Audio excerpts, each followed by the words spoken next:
Y seguimos en nuestro estudio del Catecismo Bautista y estamos en la pregunta número 56, que plantea qué se prohíbe en el segundo mandamiento. Y esta nos da una respuesta doble. En primer lugar, nos habla de una prohibición de adorar a Dios por medio de imágenes y luego una prohibición de adorar a Dios de cualquier otro modo que no esté establecido en su palabra. Estuvimos considerando la prohibición de adorar a Dios por medio de imágenes y tenemos pendiente la prohibición de adorar a Dios a través de otro modo que no haya sido establecido en su palabra. Pero como la última vez que nos reunimos y pude hablar con ustedes de estas cosas, ya pasó algún tiempo, quería retomar la primera prohibición que habla de adorar a Dios por medio de imágenes. Y les decía que una imagen es un ídolo o una representación de la divinidad, la cual es venerada, temida y adorada.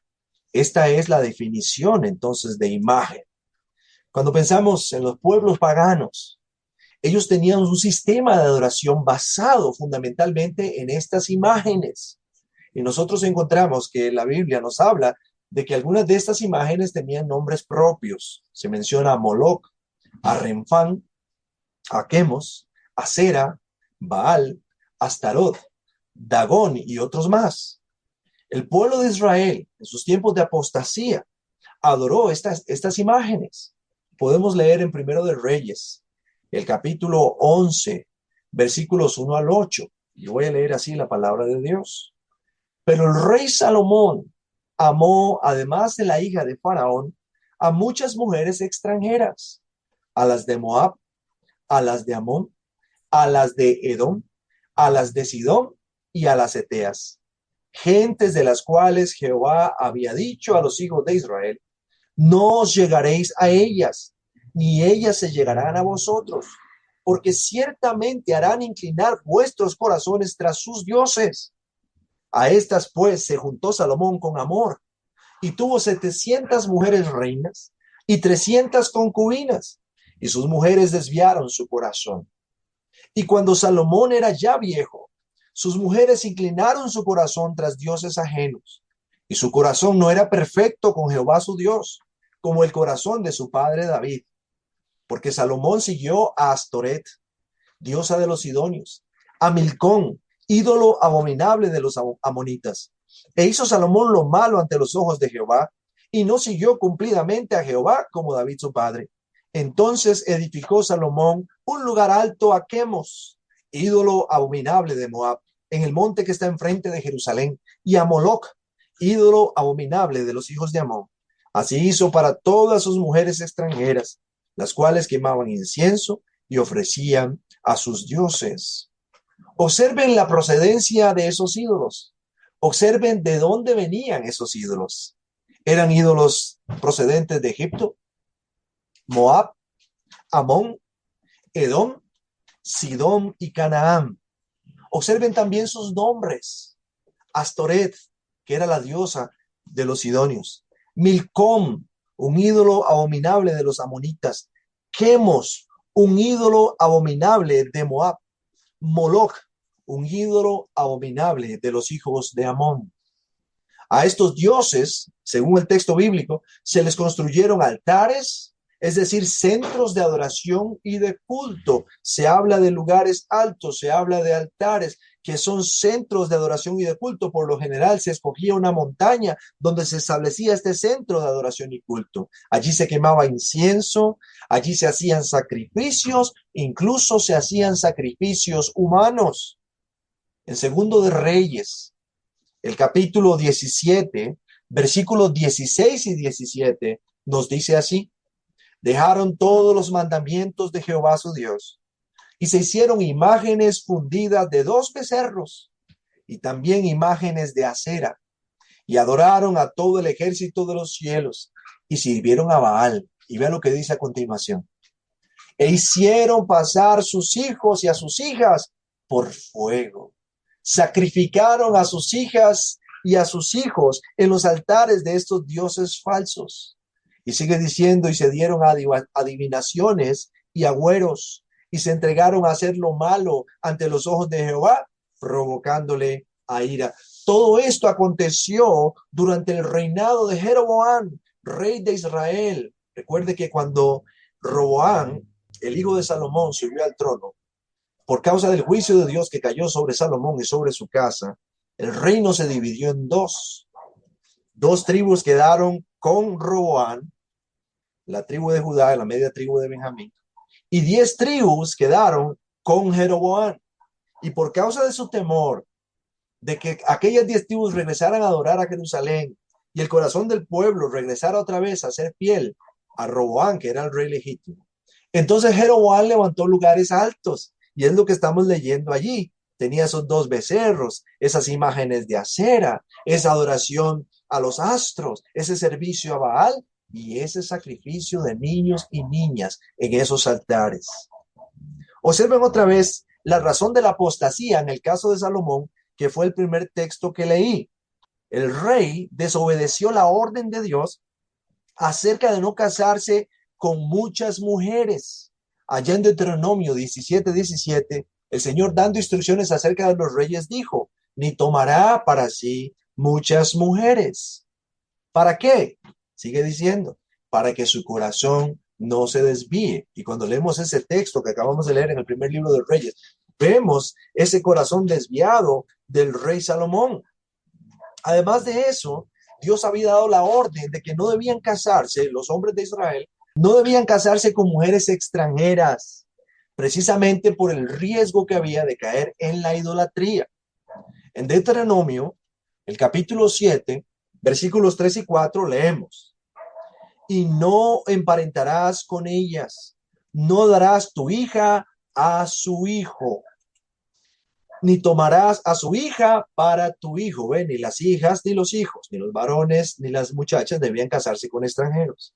Y luego explica por qué. El versículo 4, hay un término de conclusión, dice: porque desviará a tu hijo de en pos de mí, y servirán a dioses ajenos. Y el furor de Jehová se encenderá sobre vosotros y te destruirá pronto. Vean cuál sería el resultado de emparentarse con aquellas mujeres y aquellos hombres extranjeros. Sus corazones serían desviados del Señor. Ellos empezarían a servir a sus dioses falsos, y eso encendería la ira de Dios en contra de ellos. Y precisamente fue lo que pasó con Salomón. Tomó muchas mujeres para sí mismo, mujeres extranjeras, y su corazón fue desviado de la adoración santa. Y aquí tenemos esta advertencia, mis hermanos, como una lección para nosotros, para la vida, así como las consecuencias de desobedecer esta advertencia. Si nosotros vemos la advertencia de Dios allí en Deuteronomio 7, era que no se emparentaran con los hombres y las mujeres extranjeras, que no se casaran con ellos. Y a lo largo de la historia de Israel, nosotros podemos ver las consecuencias de esa desobediencia, porque ellos hicieron todo lo contrario, ellos se emparentaron. Y esto debe servirnos a nosotros como lección en cuanto a las alianzas que nosotros hacemos como familias cristianas. Vivimos en un mundo donde se promueve la nueva tolerancia, y cuando hablo de nueva tolerancia, estoy hablando no que usted debe soportar y aceptar que las personas piensen diferente de usted, o que actúen de manera distinta de usted, que usted debiera soportar eso y respetarlo, sino que usted debiera aceptar de buena gana, incluso de alguna forma formarse en esa fila con ellos. Y la nueva tolerancia propone eso. No solamente que nosotros toleremos y respetemos a esas personas, sino que nos formemos en la fila con ellos, que celebremos sus estilos de vida, por ejemplo, que promovamos sus estilos de vida que son contrarios a la palabra de Dios. Y este mundo en el que nosotros vivimos es un mundo de nueva tolerancia. Es un mundo también de inclusión. Es un mundo de pluralismo religioso. Ese es el mundo en el que nosotros vivimos. Y nosotros debemos guardar a nuestros hijos de emparentarse con personas que amenacen con desviar sus corazones de la adoración santa al Señor, que los animen a ir en pos de ídolos, ya sea ídolos de la religión o ya sea ídolos de la cultura, porque no solamente hay ídolos asociados a la religión, sino también ídolos asociados a la cultura. Lamentablemente, hay mucha falta de discernimiento y también mucha falta de temor de Dios en este asunto en particular. Los padres tenemos el deber de pastorear a nuestros hijos para que hagan alianzas matrimoniales en el temor de Dios. Esa es la tarea de los padres. Pastorear a nuestros hijos para que hagan alianzas matrimoniales en el temor de Dios. Y los hijos creyentes deben actuar con sabiduría a la hora de elegir un cónyuge. Este es un asunto que reviste mucha importancia, porque esto no solamente va a afectar la relación de nuestros hijos con el Señor, sino que eventualmente también va a afectar la relación de nuestros nietos con el Señor. En 2 Corintios capítulo 6, versículo 14, el apóstol Pablo escribe: no os unáis en yugo desigual con los incrédulos. Otra versión traduce: no formen yunta con los incrédulos. Neciamente, algunos razonan de esta manera, diciendo que el creyente va a convertir al incrédulo.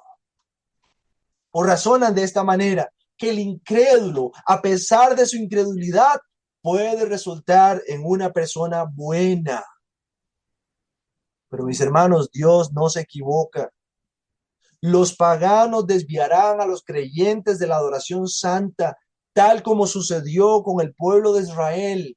Y una vez que sean desviados de la adoración santa, el juicio de Dios caerá sobre nuestros hijos. El juicio de Dios caerá sobre nuestros nietos, una vez que fueron desviados de la adoración santa.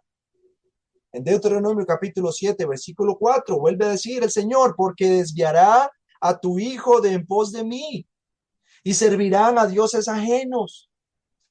Y después dice: y el furor de Jehová se encenderá sobre vosotros, y te destruirá pronto. Una vez desviados del Señor, nada impediría que el juicio de Dios cayera sobre ellos. Ciertamente, hay que decir que existen los casos de conversión de un incrédulo. Es decir, que un creyente se unió a un incrédulo y el incrédulo se convirtió. Pero eso no debe ser empleado como un argumento válido para formalizar una alianza. La pregunta es: ¿cuál es la verdadera probabilidad de que esto ocurra? ¿Cuál es la verdadera probabilidad de que el creyente pueda convertir al incrédulo? Y yo digo que esto es como jugar ruleta rusa. Voy a apuntar el arma a mi cabeza, voy a apretar el gatillo y tal vez, solo tal vez, la cámara estará vacía y no me volaré los sesos. Y muchos están jugando ruleta rusa, están apuntando el arma a su cabeza y están jalando el gatillo, jugándose ese chance, diciendo: tal vez se convierta, tal vez el Señor lo traiga por medio de mí. Piensen esto: si su hijo es un incrédulo, entonces que se case con un incrédulo. Yo no le diría a un padre que tenga hijos incrédulos que le busque esposas creyentes o esposos creyentes a ese hijo, porque estaría atando a un creyente a un incrédulo. Pero si su hijo es creyente, si usted lo ha criado en la disciplina y amonestación del Señor, si él ha abrazado la fe cristiana, entonces nosotros debemos pastorear a este hijo, debemos pastorear a esta hija para que se case con un creyente. Tenemos que decirle, como le dijeron los padres de Sansón a Sansón cuando éste vio a una mujer que le había gustado en Timnat. Allá en Jueces capítulo 14, versículo 3. Jueces 14, 3 dice: no hay mujer entre las hijas de tus hermanos, ni en todo nuestro pueblo, para que vayas tú a tomar mujer de los filisteos incircuncisos. Podríamos decirlo diferente: no hay varón entre los hijos de tus hermanos, ni en todo nuestro pueblo, para que vayas tú a tomar un varón de esos incircuncisos. Esa debe ser la voz del padre cristiano al hijo creyente que quiere hacer una alianza de pacto matrimonial con un no creyente. Si su hijo no es creyente, se puede casar con un no creyente, pero si su hijo es creyente, debiera ser guardado de cometer ese grave error. Yo sé, mis hermanos, que este es un asunto difícil especialmente cuando nuestros hijos están deseosos de formar sus propios hogares, lo cual es bueno, lo cual es deseable, lo cual glorifica al Señor. Y pienso que muchos de estos jóvenes, hombres y mujeres, están diciendo lo que dice el Salmo 121:1. Alzaré mis ojos a los montes, ¿de dónde vendrá mi socorro? Es necesario que nosotros oremos por ellos. Es necesario que nosotros los aconsejemos y es necesario que ellos aprendan a esperar con paciencia a fin de no ser conducidos en pos de la adoración falsa como consecuencia de un yugo desigual. Un yugo desigual puede conducirnos detrás de una adoración falsa. En el segundo mandamiento, Dios prohibió que se hicieran representaciones físicas de Él como un medio para adorarle. Cuando nosotros pensamos en los dioses paganos, en todos esos dioses que mencioné, que la Biblia menciona y los que están no están mencionados en la Biblia, pero sabemos que existen en todas las culturas paganas. Esos dioses paganos eran visibles, pero el Dios único y verdadero es invisible. En Juan capítulo 4, versículo 24, el Señor Jesucristo dijo, Dios es espíritu. En la antigüedad, como les explicaba la otra vez, ocasionalmente Dios adoptó formas y cualidades humanas. Esto es lo que llamamos un antropomorfismo. Y esto lo hizo con el único propósito de hacerse cercano a su pueblo, como una condescendencia. Pero eso no da pie para que nosotros nos hagamos imágenes de Dios. Luego, en el Nuevo Testamento, Dios proveyó en Jesucristo la imagen perfecta de sí mismo. En Colosenses capítulo 1, versículo 15 dice que Jesucristo es la imagen visible del Dios invisible. Y Dios nos dio a Jesucristo, dice el apóstol Pablo en 1 Timoteo 2:5, como mediador entre Él y nosotros, como intermediario entre Él y nosotros. Por esa razón, nosotros podemos adorar a Dios a través de Jesucristo y podemos adorarlo de forma pura e íntegra sin quebrantar la ley de Dios, porque Jesucristo es la imagen visible del Dios invisible, porque Jesucristo es esa imagen que Dios proveyó para nosotros para ser adorado a través de Él. Esto no significa que nosotros vamos a tener imágenes de Jesucristo visibles, porque ni siquiera tenemos certeza de cómo Él era. Pero en su momento, el Señor Jesucristo, cuando anduvo por esta tierra, Él es la imagen de Dios. Y ahora mismo, sentado a la derecha de Dios Padre, Él es la imagen de Dios. Las representaciones de la divinidad, las representaciones de Dios, son un medio estéril, son un estorbo, un extravío que nos aleja de la adoración santa. Cuando pensamos en adoradores falsos, los adoradores falsos necesitan ver a sus dioses para poder creer en ellos. Pero cuando pensamos en verdaderos adoradores y pensamos en el Dios verdadero que es invisible, este Dios exige de nosotros fe. Si nosotros lo estamos buscando, Él exige de nosotros fe. Eso es lo que dice Hebreos capítulo 11, versículo 6. Nos dice que sin fe es imposible agradar a Dios.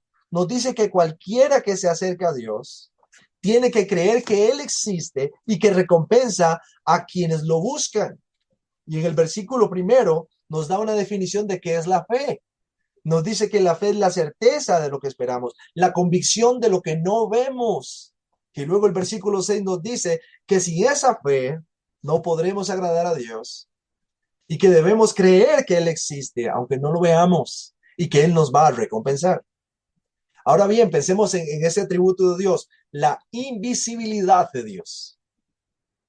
La invisibilidad de Dios no significa que Dios está oculto en espesas tinieblas, porque Dios siempre se revela con claridad y lo hace a través de las obras de su creación. Recordemos lo que dice el Salmo 19.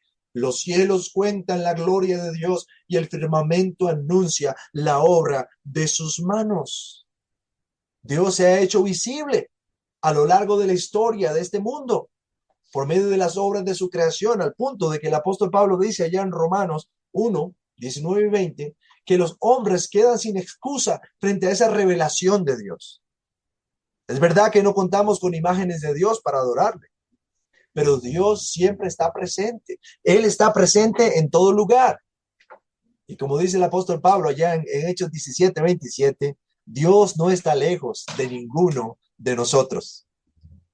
La adoración santa exige entonces fe en la revelación de Dios. Yo les decía, no es una fe ciega, no, es una fe en la revelación de Dios, fe en lo que Dios ha querido mostrarnos de sí mismo. De eso se trata la adoración santa. Y como dice Primera de Crónicas, capítulo 28, versículo 9, si nosotros buscamos a Dios, lo vamos a encontrar.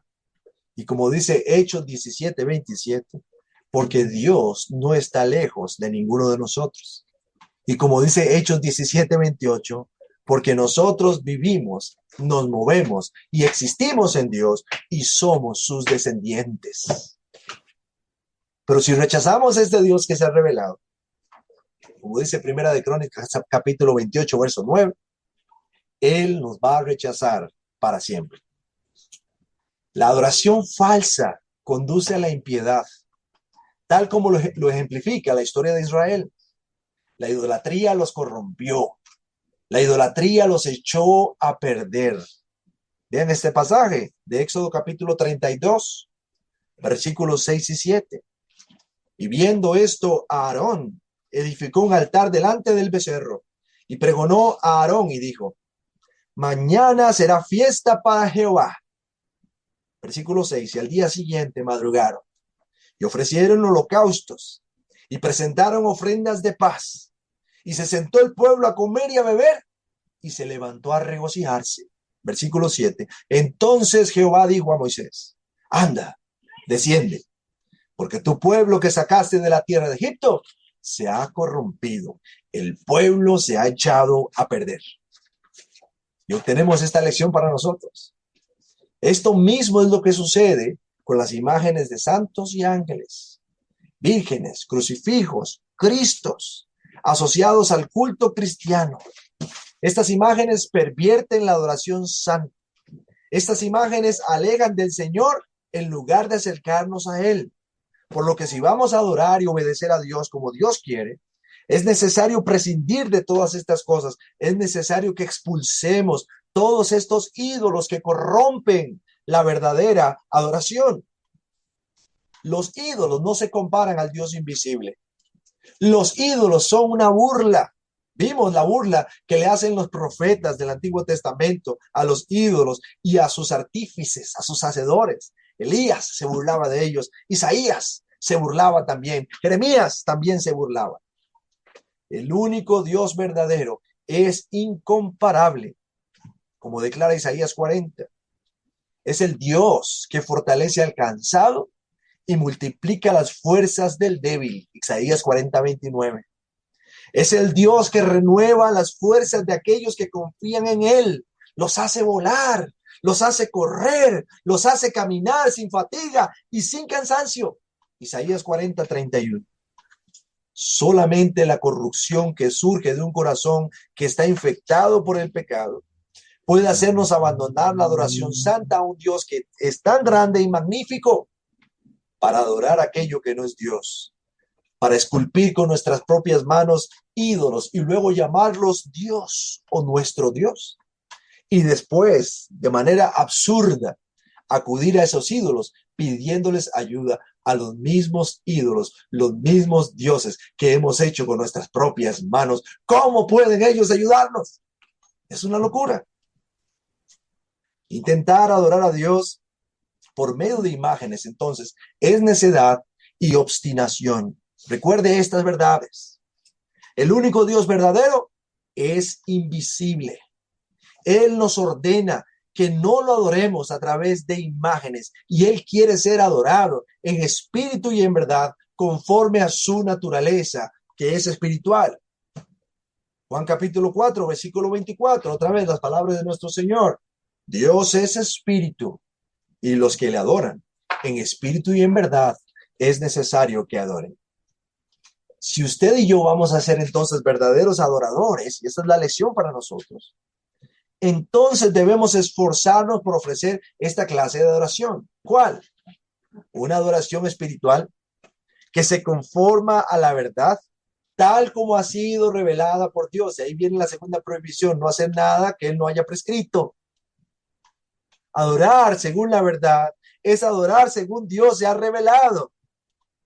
Y esta es la clase de adoradores que Dios anda buscando. Hombres y mujeres que lo adoren en espíritu y en verdad en todo lugar. Antiguamente, la adoración a Dios estuvo asociada con un tabernáculo. Incluso inicialmente podemos pensar, la adoración a Dios estuvo asociada con un monte donde Dios dio aquellas tablas, el monte que humeaba, retumbaba y escucharon la voz de Dios. Y luego estuvo la adoración asociada con un tabernáculo, después estuvo asociada con un templo. Pero ahora la verdadera adoración, la adoración santa, ocurre en todo lugar, es espiritual y se conforma a la verdad. Nosotros ya no necesitamos subir a Jerusalén para adorar a Dios. ¿Por qué? Porque los ojos de Dios, otro antropomorfismo, los ojos de Dios, como declara el Salmo 34, están sobre los justos y sus oídos están atentos al clamor de ellos. Cuando ellos claman, el Señor los oye y los libra de todas sus angustias. Y Él está cercano y los salva. Eso es lo que dice el Salmo 34, versículos 15, 17 y 18.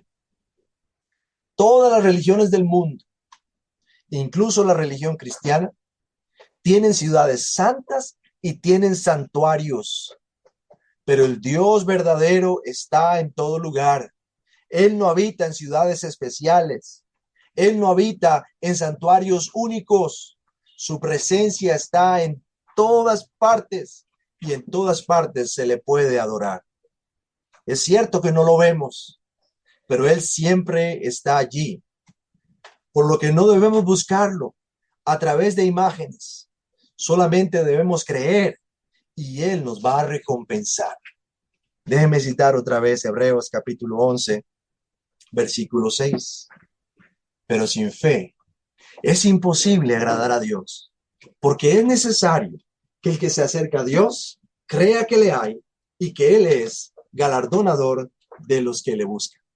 Y como le decía, la palabra de Dios nos hace cantar. La palabra de Dios, cuando nos ilumina, nos llena de gozo. Al mismo tiempo nos confronta. Y ahora que estoy enseñándoles esto, quisiera terminar cantando este canto y que piensen en estas palabras según lo que hemos estado aprendiendo.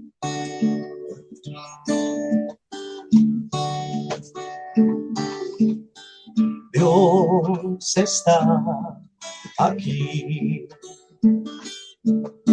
tan cierto como el aire que respiro, tan cierto como en la mañana se levanta el sol, tan cierto como que yo canto y me puedes oír. Dios está aquí, tan cierto como el aire que respiro, tan cierto como en la mañana se levanta el sol, tan cierto como que yo canto y me puedes oír. No puedes hallar mirando al que está a tu lado, lo puedes buscar muy cerca de tu corazón. Dios está aquí, tan cierto como el aire que respiro, tan cierto como en la mañana se levanta el sol, tan cierto como que yo canto y me puedes oír, tan cierto como que yo canto y me puedes oír, tan cierto como que yo canto y me puedes oír. Te alabamos, Señor, te damos honra y gloria. Tú eres un Dios real. No te vemos, oh Señor, pero sabemos que estás aquí. Y gracias, oh Señor, porque podemos clamarte. Gracias, oh Señor, porque tus oídos siempre están atentos. Gracias, oh Señor, porque tus ojos siempre están abiertos sobre nosotros. Tú nos salvas, tú nos sanas, tú nos proteges y también nos disciplinas, oh Señor. Ayúdanos a caminar en tu luz. Líbranos de la adoración falsa. Líbranos, oh Señor, de ser llevados fuera de la adoración verdadera, en pos de lo que no es Dios. Líbranos de crear con nuestras propias manos, con nuestros corazones, con nuestras mentes, ídolos que nos alejan de ti. Que podamos recordar, oh Señor, que tú eres un ser espiritual, que quiere ser adorado en espíritu y en verdad. Gracias, oh Señor, porque te has revelado.